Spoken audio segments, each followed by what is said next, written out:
من الشیطان اللعین الرجیم بسم اللہ الرحمن الرحیم وَيَقُولُ الَّذِينَ كَفَرُوا لَوْلَا أُنزِلَ عَلَيْهِ آيَةٌ مِّن رَّبِّهِ قُلْ إِنَّ اللَّهَ يُضِلُّ مَن يَشَاءُ وَيَهْدِي إِلَيْهِ مَنْ أَنَابَ الذين آمنوا وتطمئن قلوبهم بذكر الله ألا بذكر الله تطمئن القلوب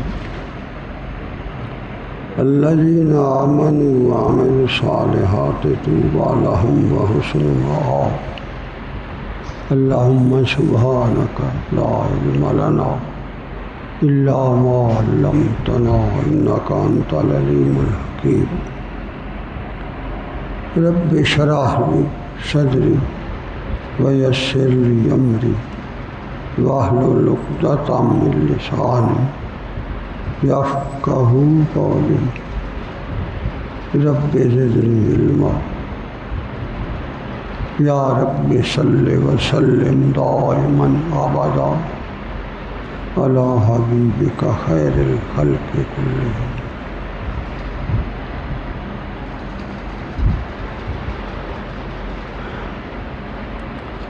رب کائنات کی تخلیق کردہ کائنات میں جس قدر بھی مخلوقات ہیں ان کی تعداد اور تعیین صرف مالک آب و گل کو ہی پتہ ہے۔ کوئی انسان اپنے تجربے یا اپنے علم کی بدولت یہ کبھی نہیں کہہ سکتا کہ اس کے علوم کی روشنی میں اس نے جو اندازہ لگایا ہے اس کے مطابق کائنات کی تعداد یہ ہے، ان کی تعیین یہ ہے اور ان کا مقام یہ ہے۔ کوئی نہیں، کسی کو کوئی پتہ نہیں۔ اللہ نے انسان کو اس پوری کائنات میں جو مرتبہ اور منزلت اور جو اس کو مقام اور اس کے لیے زندگی گزارنے کا نظام انبیاء کرام علیہم الصلاۃ والسلام اور ہدایت اور ولایت کا یہ خوبصورت نظام، اس کا بھی کوئی اور نمبر بدل نہیں ہو سکتا۔ جب آپ صلی اللہ علیہ وآلہ وسلم یہ پیغام لے کر آئے ہیں تو اس وقت جو ماحول تھا روئے زمین پر ان کے بارے میں مورخین نے مختلف اپنے تجربے اور تحقیق کی بنیاد پر ان کے رہنے کے اصول وغیرہ بتائے ہیں۔ تاریخ کے اندر کھنگالنے سے ان کے بارے میں کچھ معلومات سامنے آئی ہیں، خاص طور پر وہ خطہ جہاں آپ صلی اللہ علیہ وآلہ وسلم جلوہ فروز ہوئے اور وہاں آپ کے خاندان کے افراد نے بسیرا کیا اور وہ تاریخ بنی، وہ تاریخ انسانی میں ایک انتہائی منفرد تاریخ ہے۔ اللہ تبارک و تعالیٰ کا نظام ایسا ہے، جب اس نے حضرت ابراہیم علیہ السلام کے خانوادہ کو اس جگہ پر لا بسایا تو اس وقت کچھ بھی ظاہری اسباب نہیں تھے، نہ تو پہلے سے کوئی مقام تھا، نہ پہلے سے ہی کسی حیات کا امکان تھا، اور نہ ہی وہاں انسانی ضروریات کے تقاضوں کو پورا کرنے کا کوئی سامان تھا، کچھ بھی نہیں، چٹیل میدان، بے آب و گیا ریگستان بس۔ وہاں کوئی ایسی جھاڑی بھی نہیں تھی جو جھاڑی حضرت حاجرہ رضی اللہ عنہا اور ان کے نوزائیدہ معصوم بچے کے لیے سائے کو کافی، وہ جھاڑی بھی وہاں۔ انہوں نے اپنی چادر مبارک جو ساتھ لائے تھے اسی کے جو ہے وہ لکڑیوں کہیں سے چن کر اور ان کو کھڑا کر کے وہ چادر تان کر انہوں نے سایہ کیا تھا۔ اور جہاں اب حتیم ہے، یہ آپ کہہ سکتے ہیں حضرت حاجرہ رضی اللہ تعالی عنہا کا گھر تھا، جہاں وہ رہائش پذیر تھیں، اسی حتیم میں تھی، یہیں پر انہوں نے ایک چادر۔ عجیب بات یہ ہے کہ مختصر جب حضرت ابراہیم علیہ السلام آپ کو چھوڑ کر چلتے بنی تو یہ بھی پیچھے پیچھے چلیں۔ فرمایا اس صورتحال پر آپ ہمیں چھوڑ کر کہاں جا رہے ہیں؟ چپ، کوئی جواب۔ انہوں نے دوبارہ عرض کی آگے پڑھ کر کہ یہ جو ہمیں آپ نے لا بٹھایا ہے، اس کی صورتحال آپ کے سامنے ہے، تو آپ ہمیں چھوڑ کر بس جا رہے ہیں؟ کس نے آپ کو یہ حکم دیا؟ اس وقت آپ نے زبان سے نہیں بولے، اشارہ کیا اس کی وجہ سے جا رہا۔ رب کائنات کا ایک اشارہ ہی مقربین کو کافی ہوتا ہے، لمبے بیان کرنے کی ضرورت نہیں ہوتی۔ وہ پھر آرام سے سکون میں آگے فرمایا اگر اللہ تبارک و تعالیٰ کی یہ مرضی ہے تو یقیناً وہ ہمیں بے یار و مددگار نہیں چھوڑے گا، یہاں بھی وہ ہمارے لیے کوئی نہ کوئی بندوبست کر دے۔ بندوبست وہ کیتا جرا پھر یہ بندوبست اور کی دنیا تے ہوئے گی۔ صرف اسی ایک زمزم کے کنویں کے اوپر سائنسدانوں نے تحقیق کرتے کرتے کرتے اندر جا کر بھی دیکھا ہے، کیمروں کے ساتھ،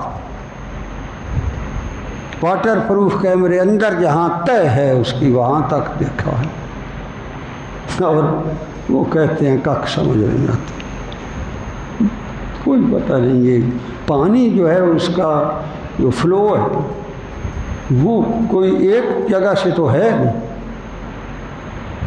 پتھروں کے اندر دراڑیں ہیں اور ان دراڑوں سے جب پانی کا بہاؤ آتا ہے تو وہاں وہ دیکھ کر تو ہمیں بھی حیرانی ہوتی ہے کہ اتنا اس کے اندر سپلیش ہوتا ہے، اتنی طغیانی ہوتی ہے اس پانی میں۔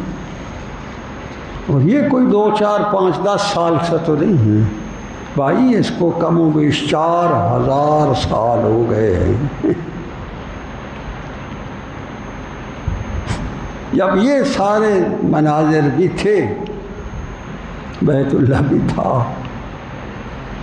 قریش بھی آباد ہو گئے تھے، حضرت اسماعیل علیہ السلام کے دور کا زمان کا وقت بھی گزر گیا تھا، تو آپ صلی اللہ علیہ وآلہ وسلم جلوہ افروز ہو گئے تھے۔ تو اتنی اس عظیم الشان تاریخ کے باوجود جو قریش مکہ نے آپ صلی اللہ علیہ وسلم سے سوال کیے وہ بڑے تھرڈ کلاس تھے، بے وقوفانہ تھے۔ اس کو جو بڑا سب سے حکم تھا اس علاقے کا، عمر بن حشام، بڑا ٹہکا تھا اس کا بہت۔ دارالندوا میں جو بڑے بڑے قبائلی سردار آ کر بیٹھتے تھے، ان کے لیے شرط تھی کہ وہ جدی پشتی قبائلی ہو، یعنی اس قریش ہو، اس کے اندر اس کی ماں کی طرف سے، باپ کی طرف سے، کسی طرف سے کوئی خالصتاً نسل ہو، اسٹیبلشڈ، اور دوسری اس کی شرط یہ تھی کہ وہ 40 سال کا کم سے کم ہو۔ یہ واحد آدمی تھا عمر بن ہشام جس کے لیے قریش مکہ نے صدیوں پرانا قانون توڑ کر 40 سال سے بھی کم عمر میں اس کو ممبر بنایا تھا، کیونکہ آؤٹ رائٹ یہ بندہ بڑا عجیب و غریب فہم و فراست کا ایک علمبردار تھا۔ جب اسے اسلام سمجھ نہ آیا تو حضرت ابو بکر صدیق رضی اللہ تعالیٰ عنہ نے جو اس کا لقب اس کو عطا فرمایا، وہ ساری دنیا آج بھی نام بھول جاتی ہے جس سے حضرت ابو بکر صدیق نے اپنے گھر کے دروازے پر کھڑے ہو کر جو اس کو لقب دیا تھا، اسی سے آج تک وہ مشہور ہو رہا ہے۔ ماتا ایک تو جاہل ہوتے ہیں نا، اجاڑ قسم کے بندے، اور ایک جو ہے وہ کہ آپ نے فرمایا تو ابو جہل ہے، تو ان جاہلوں کا بھی باپ ہے۔ اسی سے تاریخ میں یہ چلا آ رہا ہے۔ کئی لوگوں کو مجھے بھی بعض اوقات کہتے ہیں ابی جہل کا اصل نام کیا تھا، ان کو نام کا بھی نہیں پتہ، صرف اس کا ابی جہل جانتے۔ اصل بات پتہ کیا تھی؟ فراست اور تدبر، تذکر، تفضل یہ ہے کہ جو آپ صلی اللہ علیہ وآلہ وسلم کی زبان حق ترجمان سے نکلے وہ تمہارے دل پر نقش ہو جائے، جس کی یہ کیفیت ہے وہ اسے آنا ہے، باقی سب کا دے۔ یہ بات سمجھ آنی چاہیے۔ تو اللہ فرما رہا کہ یہ جو لوگ تھے، یہ پتہ ہے آپ صلی اللہ علیہ وسلم کو کیا فرماتے تھے، کیا کہتے تھے؟ وَيَقُولُ الَّذِينَ كَفَرُوا لَوْلَا أُنزِلَ عَلَيْهِ آیَةٌ مِّن رَبِّهِ، جو ہم آپ سے فرمائش کرتے ہیں آپ اس کے مطابق تو کوئی معجزہ دکھاتے نہیں۔ وہ یہ چاہتے تھے کہ جو بات ہم کریں آپ صلی اللہ علیہ وآلہ وسلم اگر حق انبیاء میں سے ہیں تو پھر ہمیں وہ بات کر کے دکھا دیں۔ اسی لیے حضرت ابو بکر صدیق رضی اللہ عنہ نے فرمایا اگر تیری مرضی اور تیری منشا کے مطابق اللہ تبارک و تعالیٰ نے اپنا نظام کائنات چلانا ہے تو اگر تیرے ذہن میں یہ کیڑا سوار ہے اس کا مطلب ہے تو جاہلوں کا بھی باپ۔ آج اگر آپ اور ہم اپنے گریبان میں جھانکیں تو ہم میں بھی بڑے بڑے کیڑے موجود، بڑے اسلام کے بارے میں آپ یقین کریں موجودہ دور میں کافروں کو تو لعنت بھیجو، خود جو مسلمانوں ہونے کے علم بردار ہیں ان کے اندر بڑے بڑے کیڑے نہیں بڑے بڑے بچھو پڑے ہوئے، ان کے اعتراضات بھی اس دور کے اعتراضات سے کہیں اور خطرناک ہیں، اسی لیے ان کا انجام بھی اسی ابو جہل کی طرف جا رہا ہے۔ یہ ابو جہل کا انجام جو تھا یہ کتنا بھیانک تھا، اتنا بڑا وہ سردار، اتنا بڑا وہ علاقے میں مشہور سمجھدار، مگر انجام کیا ہوا؟ دو بچوں نے اٹھ کر اس کا تیا پانچا کر دی۔ حضرت عبداللہ بن مسعود جب ڈھونڈتے ہوئے نکلے تو ابھی اس کے اندر کوئی نہ کوئی رمق تھی،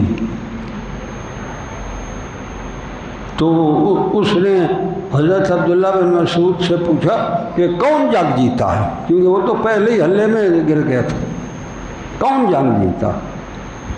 تو انہوں نے فرمایا اللہ جیتا، اور کس نے جیتا؟ تیرے منہ تے مکالا وہ بنائی ہوتا ہوا پہ۔ پھر آپ نے جو ہے اس کے جب دیکھا بھائی اس کا بھی سانس ہے تو تلوار کھینچی، اس کے سینے پر چڑھ کے اس کی گردن کا نشانہ لیا۔ تو پتہ ہے اس نے آخری دفعہ کیا کہا تھا؟ اس نے کہا تھا وہ چرواہے، حضرت اللہ بن مسعود شروع میں ان قریش مکہ کے ریوڑوں کو جو ہے وہ مزدوری پر چرایا بھی کرتے تھے۔ میں وہ چرواہے تو بہت بڑی جگہ پر چڑھ رہا ہے، اس نے یہ کہا تھا۔ جاہلوں کا باپ تھا نا، اس لیے اس کو باتیں یہی جاہلوں والی کا نکال رہا تھا۔ حضرت عبداللہ بن مسعود رضی اللہ عنہ نے اس کی گردن سے پکڑا، بال تھے نا بڑے اونچے، اور اس طرح کر کے گردن سے بالوں سے پکڑا اور تلوار دی اور گردن علیحدہ کر کے دھڑ سمیت پھر وہ کھینچ کر گھسیٹتے ہوئے آپ صلی اللہ علیہ وسلم کے قدموں میں لا گرایا۔ یہ ہے، آپ نے فرمایا یہ جو ابھی یہ جو فرعون ہے میری امت کا فرعون ہے، یہ موسیٰ میرے بھائی کے دور کے فرعون سے بھی بڑا فرعون، جو جتنا زیادہ اللہ کے دین سے اور سنت خیر الانام سے ہٹا ہوا ہے وہ اتنا زیادہ فرعون۔ اور پھر اسلام کے اوپر تبصرے جب کسی کو سوچتے ہیں، تنقیدیں اور تحفظات کا اظہار کرتا ہے اور اپنی آراء اور احوا کے مطابق اسلام کے احکام کو بدلنے کی کوشش کرتا ہے تو وہ ایسے سمجھو بھائی ابو جہل کا بھی پریزیڈنٹ، اسی لیے قرآن ایسے بندے کو کافر کہہ رہا ہے، کافر۔ انہوں نے کیا کہا تھا، وَيَقُولُ الَّذِينَ كَفَرُوا لَوْلَا أُنزِلَ عَلَيْهِ آیَةٌ مِّن رَّبِّهِ،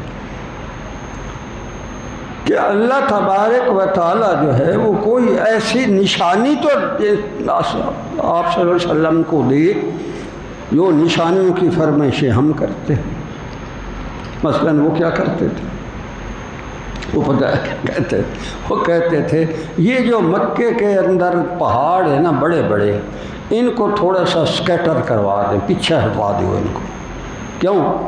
یہاں ہم نے میدان صاف کر کے ذرا فصلیں اگانی ہیں، باغ لگانے ہیں، کھیتی باڑی کرنی ہے، یہ ہماری فرمائش ہے۔ اور پھر ایک اور عجیب فرمائش تھی ان کی، وہ یہ کہتے تھے کہ آپ کے جو ہے نبوت کی حقانیت تب مانتے ہیں جب 4 فرشتے ایک حکم نامے کاغذ کو پکڑے ہوئے ہمارے سامنے آسمان سے اترے ہیں ہمارے پاس، اور وہ 4 فرشتوں کے پاس جو رکا ہے وہ اللہ کی طرف سے لکھا ہوا ہو، ہمیں مخاطب ہوں،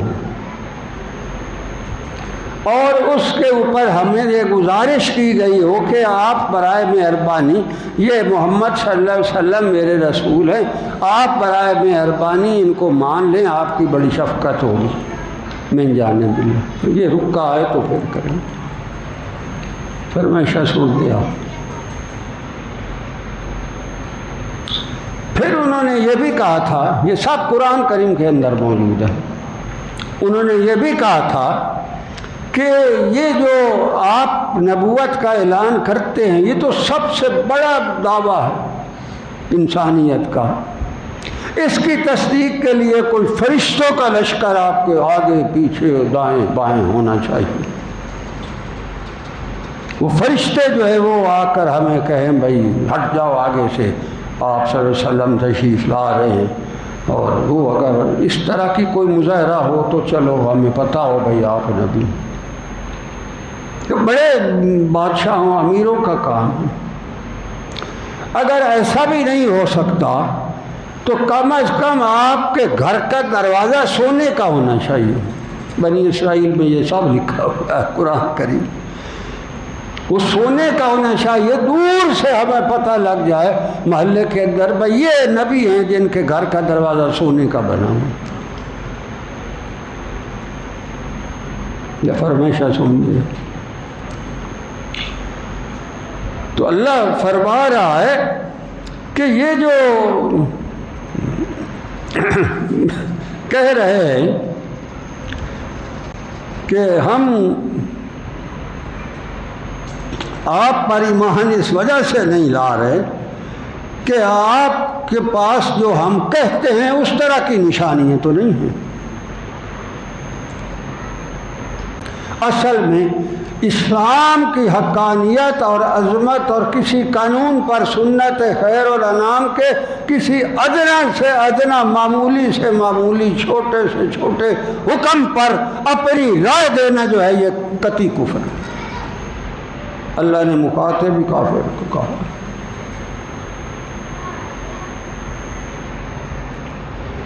اللہ فرماتا ہے اصل رولا یہ ہے کہ اس کماش کے جو گندے رذیل ذہنیت کے لوگ ہوتے ہیں، کل میرے محمد صلی اللہ علیہ وسلم آپ پریشان نہ ہوئیے ان کی ان فرمائشوں سے۔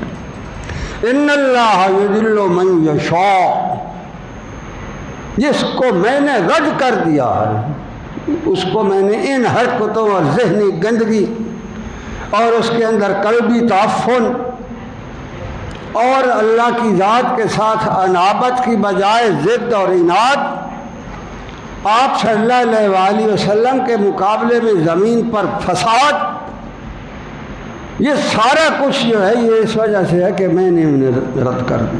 یضل من یشاء، اور جس کو ہم ہدایت دینا چاہتے ہیں اس کو ہم ابو بکر صدیق جیسی شان دے دیا کرتے ہیں۔ ہم اس ہمارا ایمان جو ہے وہاں آپ نے دیکھا اسلام کی ابتدا آپ صلی اللہ علیہ وآلہ وسلم کی نبوت سے سب سے پہلا انسان جس کو اللہ تبارک و تعالیٰ نے اسلام کے لیے قبول فرمایا ہے وہ ابو بکر صدیق رضی اللہ عنہ۔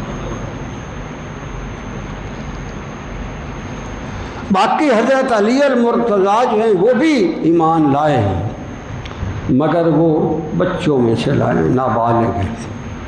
حضرت خدیجہ الکبریٰ رضی اللہ عنہا بھی ایمان لائی ہیں مگر وہ عورت ہیں، مرد نہیں۔ اس کے بعد ان کا غلام جو ہے عامر بن فہیرہ وہ بھی ایمان لایا ہے مگر وہ آزاد نہیں ہے، غلام۔ بالغ اور آزاد اور مرد صرف ایک ہی ہے، حضرت ابو بکر صدیق رضی اللہ عنہ جو سب سے پہلے ایمان لایا۔ باقی کوئی بچے ہیں، نابالغ ہیں، کوئی خواتین ہیں، کوئی غلام۔ تو اللہ کہتا ہے ہم ہدایت جو دیتے ہیں تو ہدایت ایسے لوگوں کو دیتے ہیں جو جیسا بھی ہو، کچھ بھی نہ ہو، لوگ اس کو جانتے ہی نہ ہوں، بستی میں اس کی طرف کوئی دیکھتا ہی نہ ہو، مگر جب ہمیں وہ پسند آتا ہے اور ہم اسے ہدایت دیتے ہیں تو عمر بن خطاب رضی اللہ عنہ جیسا عظیم شان انسان بھی حضرت بلال رضی اللہ عنہ کو دیکھتے ہی کھڑے ہو کر فرماتے تھے یا سیدنا بلال، اور میرے سردار بلال۔ کہتا ہماری مرضی کس کو دے۔ اب وہ کوئی پہلے سے قریش پر مشہور تھے، اس وقت بھی کافی ساری تحقیق کے بعد یہ پتہ نہیں چلتا انہوں نے ڈاڈے کا نام کیا ہے۔ ان کے باپ کا نام ربا تو پتہ چلتا ہے، کہیں کتاب میں ان کے ڈاڈے کا نام نہیں ملتا، بھائی کدھر ہے، نہ کہیں پوچھے تھے نہ انہیں دس، کوئی پتہ نہیں۔ ان کی دنیاوی شہرت یہ تھی، ان کے دادے کا نام کسی کو نہیں پتہ، مگر ہے کیا؟ تو اللہ کہتا ہے ہم جسے چاہتے ہیں وَيَهْدِي إِلَيْهِ مَنْ أَنَابَ، ہم اسے اپنی حضوری میں ایسا رجوع کرواتے ہیں کہ اس جیسا رجوع پھر اللہ کسی کو نصیب کرے۔ اور بڑا کیسا عجیب مشہور واقعہ ہے، آپ صلی اللہ علیہ وسلم اس رات ہجرت، اس رات جو آپ کو معراج تھی اس میں جنت کی سیر ہو رہی ہے، جنت جو بند گھر ہے، آپ صلی اللہ علیہ وسلم چل رہے ہیں، محلات دیکھ رہے ہیں، لمبی بات، حضرت عمر بن خطاب جیسی ہستی کا مال دیکھا، حضرت خدیجہ الکبریٰ رضی اللہ عنہا کا مال دیکھا، اور اس طرح تو اچانک آپ نے فرمایا جبرائیل یہ بتائیں کہ ہمارے علاوہ بھی کوئی جنت میں ہے؟ فرمایا نہیں یا رسول اللہ، کس نے؟ تو جنت کھلی آپ کے لیے، پھر بند ہو جائے گی، پھر تو عالم آخر میں جب اس کے بعد کھلے گی حشر نشر کے بعد، وہاں کون آ سکتا؟ آپ اور میں ہی تو ہیں۔ تو فرمایا مجھے کسی بندے کے قدموں کی چلنے کی آواز آتی ہے، جیسے کوئی آگے کسی گلی کے موڑ میں یا ہمارے سامنے کہیں چل رہا ہو، یہ ہے کوئی ایسی؟ ہاں یا رسول اللہ، یہ جو آواز آپ کو آتی ہے نا چلنے کی، یہ مکے کی گلیوں میں جب بلال آپ کا غلام چلتا ہے تو اس کی دھمک جنت میں آتی ہے۔ وہ وہاں مکے میں چل رہا ہے کسی گلی میں، اس کی دھمک آتی ہے۔ جب وہ کہتا ہے ہم جس کو انابت دیتے ہیں تو پھر ہم اس کے ساتھ اس طرح کی شان اور عظمت کرتے ہیں۔ تو آپ صلی اللہ علیہ وآلہ وسلم نے ارشاد فرمایا بلال تو کون سا کوئی ایسا عمل کرتا ہے جو تیری یہ شان ہے جو میں دیکھ کر آیا ہوں؟ تو انہوں نے عرض کیا رسول اللہ میرے عادت یہ ہے کہ یوں ہی میرا وضو ٹوٹتا ہے تو میں فوراً وضو کر کے 2 رکعت نماز نفل پڑھ لیتا ہوں، یہ میرا انفرادی عمل ہے۔ اللہ کو اتنا پیار آیا اس کے اس 2 نفلوں پر کہ اس نے کہا کہ یہ جب مکے میں چلتا ہے تو اس کی دھمک جنت میں۔ وہ کہتا میری مرضی میں جس کو ہدایت دوں، اور سب سے بڑا اگر کوئی اس کی ناراضگی اور گمراہی اور تباہی کا سبب بن سکتا ہے تو وہ یہ ہے جہاں اسلام کا حکم آ جائے، قرآن کا قانون آ جائے، محمد رسول اللہ کی سنت خیر الانام سامنے آ جائے، وہاں اگر کوئی آدمی اس پر تحفظ اور تنقید کا اظہار کرتا ہے یا اس کے اوپر تبصرہ کرتا ہے یا اس کے بارے میں کوئی کیڑا نکالتا ہے تو اللہ کہتا ہے تو اور ابو جہل ایک برابر، دباؤ پر۔ تنقید کے لیے تجھے قرآن ہی نہیں آیا تھا، تنقید کے لیے تجھے محمد اور رسول اللہ کی سنت خیر الانام ہی کو تو نے نشانہ بنانا تھا۔ اس لیے اسلام اور اللہ کا قرآن اور اس کے موجود یہ نظام اور شریعت خیر الانام اور سنت مطہر و مقدس آپ صلی اللہ علیہ وآلہ وسلم کا یہ ریڈ لائن ہے مسلمان کی، اس سے آگے وہ نہیں جا سکتا، اس کے اندر رہے گا۔ یہ جو ہم سارے تبصرے تو تنقیدیں تو تحفظات تو بس جمہوریت اور باپا 73 کا آئین کے پر لعنت تیرے اس 73 کے تعین پر، ہم اس آئین کے علم بردار ہیں جو غار حرا میں آپ صلی اللہ علیہ وآلہ وسلم پر آیا۔ حضرت جبرائیل نے آپ کو معانقے میں بیچا اور فرمایا پڑھیں اس کو، اقرا باسم ربک الذی خلق۔ جو اس یہ آئین ہے ہم اس کے علم بردار ہیں، اسی کے مطابق چلنا ہے۔ انسانی آئین کے مقابلے میں آسمانی آئین کہیں بلند و بالا ہے، اور انسانی آئین کی کوئی حقیقت اور حقیقت یہ تناظر مناظر لے جاؤ اپنے گٹھڑی باندھ کے، ہم نہیں چاہتے۔ ہم صرف اور صرف اللہ کے پاک کلام کو آئین کے طور پر تسلیم کرتے ہیں، باقی سب خرافات یہ عقیدہ ہے غلط ہے، یہ جو تم کہتے پھر رہے۔ اسلام کے اندر پخے لگانا چھوڑ دو، نہیں تو انجام بھیانک ہوگا، یہ میں بتا دوں۔ یہ کیفیت جو ہے نا یہ بنتی بڑی عجیب سا ہے، جو اس کیفیت تک بندہ پہنچتا ہے نا ایمان کی اس حالت تک، اس کے لیے اللہ تبارک و تعالیٰ نے ایکسرسائز ایک بڑی عجیب بتائی۔ فرمایا الذین آمنوا وتطمئن قلوبهم بذکر اللہ، الا بذکر اللہ تطمئن القلوب۔ تیرے اندر ٹھہراؤ، اطمینان، تسلی، تشفی، قناعت، اطاعت، سماحت، یہ سب تیری جو ہے اس وقت تجھے عطا ہوگی جب تیرے دل کی دھڑکنوں پر اللہ کے پاک نام کا پہرا۔ بس اگر ہم نے اپنے دل کی دنیا اللہ تبارک و تعالیٰ کے حوالے نہیں کی تو ابلیس ڈنگ مارتا رہے گا، کبھی کسی بات میں، کبھی کسی بات میں، کبھی کسی۔ درویشان حق نے اپنی ساری زندگی کا پیغام لوگوں کو بلا بلا کر، بٹھا بٹھا کر، رات کی تنہائیوں میں جگا جگا کر ان کو اللہ اللہ اللہ پہ لگایا۔ جب ان کے دل اللہ اللہ سے مانوس ہو گئے، ان کے دلوں کی دھڑکنوں میں اللہ کی ذات آ گئی، تو پھر اس وقت انہوں نے یہ کہا تھا کہ اس کے زندگی کا اطمینان اسی کے پاس۔ عجیب الذین آمنوا وتطمئن قلوبہم بذکر اللہ. یہ کیا کرو. لوگ پوچھتے ہیں یہ قرآن شریف کتنے لکھیا ہوا. میں آخیا جی نہیں، قرآن شریف نہیں، گرانتھ لکھیا ہوا. میں آخیا پہلے تین کوئی قرآن شریف کی الف بے پتہ ہی ہوئے تو تین نظر آئے کہ نہیں لکھیا ہوا. اللہ کے پاک نام کے ذکر کا میں پوری ذمہ داری سے کہتا ہوں. وہ میرا بیان جو ہے میڈیا پر چل رہا ہے، لوگ دیکھ رہے ہیں، پسند کر رہے ہیں، لائکیں آ رہی ہیں.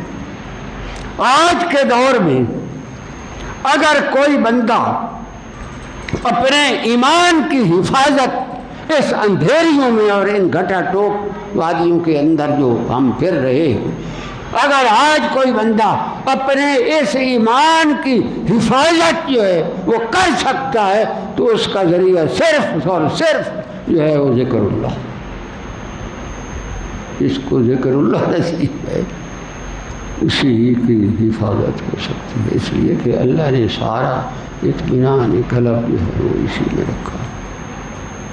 اطمینان کا مطلب صرف یہ نہیں بھائی مجھے ذرا تسلی ہو گئی، مطلب یہ ہے کہ اللہ تبارک و تعالیٰ کی طرف سے جتنا بھی کسی کو انعام یا اطمینان، ایمان، ایقان، یہ بھی سارا اطمینان ہے.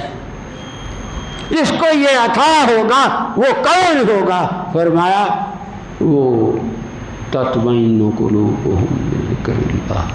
الذین آمنوا کی شرط ایمان والا، جن کو اللہ کے پاک نام کے ذکر کی دولت نصیب نہیں ہے، یا جن کو نصیب ہے اور وہ بھاگنے کو تیار بیٹھے، کوئی بہانہ لگ گئے تو بھجی، یا جس کے اندر وہ جو ہے اپنے جو ہے نفسانی قسم کے اس کے تحفظات ہوتے ہیں، اس کو کیا بولنا اس کو.